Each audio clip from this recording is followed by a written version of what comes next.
ఒక చిన్న తీర గ్రామంలో సముద్రాన్ని ప్రేమించే సమ్ అనే ఓ ఆసక్తికరమైన బాలుడు ఉండేవాడు. ప్రతిరోజూ అతను తీరానికి వెళ్లి సముద్రపు లోకాలను ఊహించుకుంటూ కలలు కనేవాడు. ఒక ప్రశాంత మధ్యాహ్నం సమ్ దగ్గర తీరానికి ఓ మెరిసే పెద్ద చేప వచ్చింది.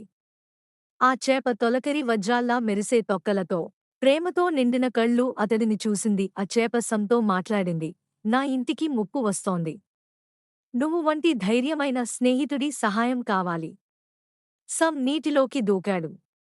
చేప అతడిని కొరల్ రీఫ్లు, గుహలు, మెరిసే చేపల సమూహాల గుండా నడిపింది. సముద్రపు లోతుల్లో ఓ మునిగిపోయిన నౌక నుంచి మలినాలు వెలువడుతూ సముద్ర జీవులను ముప్పు ఉంచింది. సమ్ మరియు చేప కలిసి పనిచేస్తూ చెత్తను తొలగించారు మరియు మలినాల వనరును నిరోధించారు.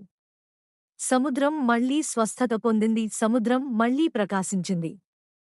పెద్ద చేప సమ్కు ధన్యవాదాలు తెలిపింది. నువ్వు ఎల్లప్పుడూ సముద్రం స్నేహితుడివే. సమ్ బై చెప్పి తీరాను తరచూ సందర్శించటానికి వాగ్దానం చేశాడు. తన ప్రయాణం ద్వారా ప్రేరణ పొందిన సమ్ తన జీవితాన్ని సముద్రాన్ని రక్షించడానికి అంకితమిచ్చాడు. దీని అందం తరాలు తరాలుగా నిలిచి ఉండేలా చూసుకున్నాడు.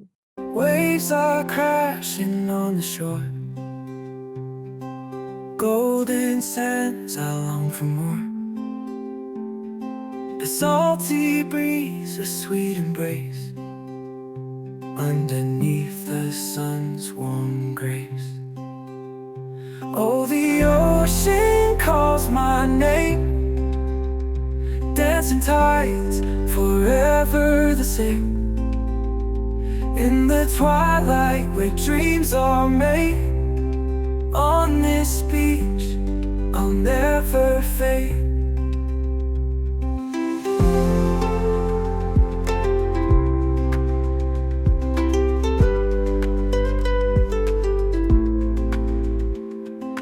Seagulls soar above the waves, lost in time, my heart it saves. Footprints washed away by night, in the moon's glow, everything feels right. Oh, the ocean calls my name,